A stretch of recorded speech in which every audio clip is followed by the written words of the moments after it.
Bismillahirrahmanirrahim. Assalamualaikum warahmatullahi wabarakatuh. Bagaimana kabarnya anak-anakku sekalian? Semoga semuanya dalam keadaan sehat walafiat dan tetap semangat mengikuti pembelajaran ekonomi. Baiklah, pada pertemuan kali ini kita akan membahas mengenai perdagangan internasional. Adapun pokok pembahasan perdagangan internasional, yang pertama, pengertian perdagangan internasional.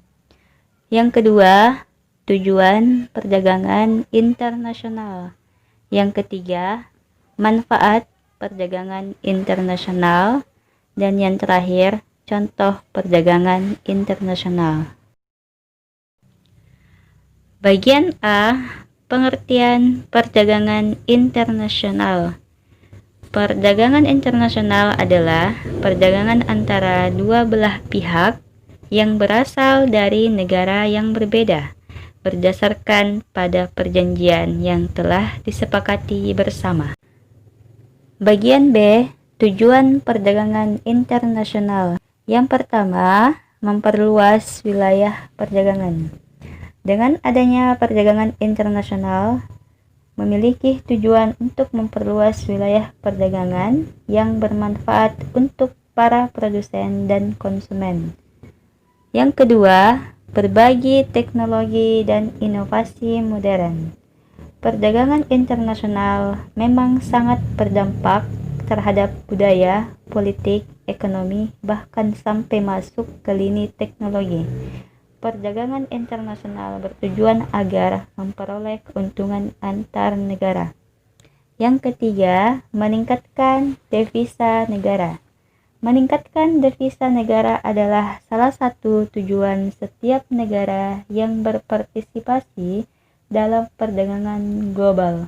Jika suatu negara terlibat dalam suatu perdagangan internasional dengan negara lain, maka tentu saja negara tersebut berpotensi menaikkan devisa negara. Bagian C, manfaat perdagangan internasional. Yang pertama, mencegah krisis ekonomi.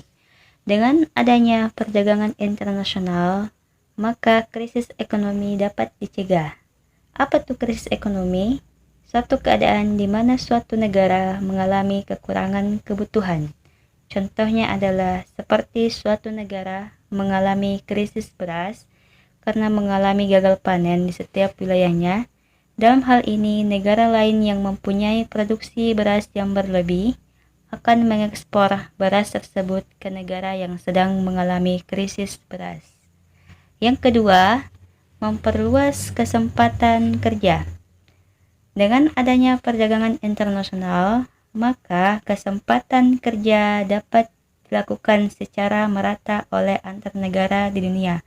Maka dalam hal ini akan menyebabkan naiknya permintaan produk dan para produsen pun akan mencari sumber daya manusia untuk mendukung penuh kuantitas maupun kualitas produk yang akan dijual atau dikirim ke berbagai negara. Yang ketiga, mempererat hubungan antar bangsa. Dengan meratanya perdagangan internasional yang dilakukan antar negara-negara dunia, maka tentu saja akan berdampak baik untuk bidang sosial dan diplomasi antar negara, serta semakin eratnya hubungan bilateral antar negara satu dengan yang lainnya. Bagian D, contoh perdagangan internasional. Yang pertama, AFTA atau ASEAN Free Trade Area adalah sebuah kerjasama yang dihasilkan dari kesepakatan dan persetujuan antar negara-negara di Asia Tenggara dalam sektor perdagangan produk lokal. Jadi, Indonesia adalah termasuk negara dari anggota AFTA.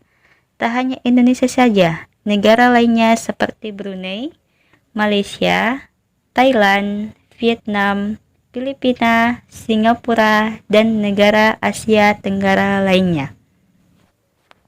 Bagian kedua, APEC atau Asia Pacific Economic Cooperation, atau dalam bahasa Indonesia berarti Kerjasama Ekonomi Asia Pasifik, merupakan sebuah organisasi kerjasama yang dibentuk oleh negara-negara Asia Pasifik. APEC merupakan organisasi antar negara Asia Pasifik dalam sektor ekonomi dengan bertujuan meningkatkan kerjasama dan perdagangan bebas pada wilayah Asia Pasifik. Dengan demikian, APEC menjadi salah satu contoh perdagangan internasional yang harus kalian ketahui. Bagian ketiga, NAFTA. NAFTA adalah singkatan dari North America Free Trade Area, atau dalam bahasa Indonesia artinya Perjanjian Perdagangan Bebas Amerika Utara. NAFTA merupakan organisasi ekonomi dalam sektor perdagangan internasional. Bagian keempat adalah ekspor dan impor. Ekspor merupakan suatu kegiatan menjual barang atau jasa ke negara lain atau kegiatan pengeluaran barang dari area kepabeanan suatu negara. Sedangkan impor merupakan kegiatan membeli barang atau jasa dari negara lain atau sebuah kegiatan memasukkan barang dari luar area kepabeanan suatu negara ke dalam negeri. Bagian kelima, e-commerce atau electronic commerce, yang berarti dalam bahasa Indonesia berarti perdagangan elektronik.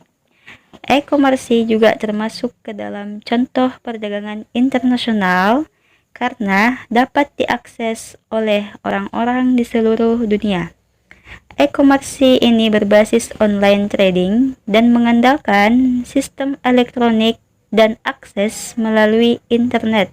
Selain itu, e-commerce bertujuan untuk memudahkan para penggunanya untuk membeli sebuah produk maupun jasa dengan cara yang efisien dan efektif. Baiklah, mungkin itulah pembahasan dari perdagangan internasional.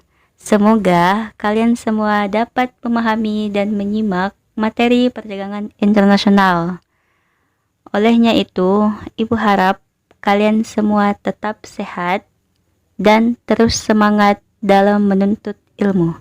Karena kesuksesan tidak ada yang instan, maka dari itu berproseslah dan tetap bersyukur.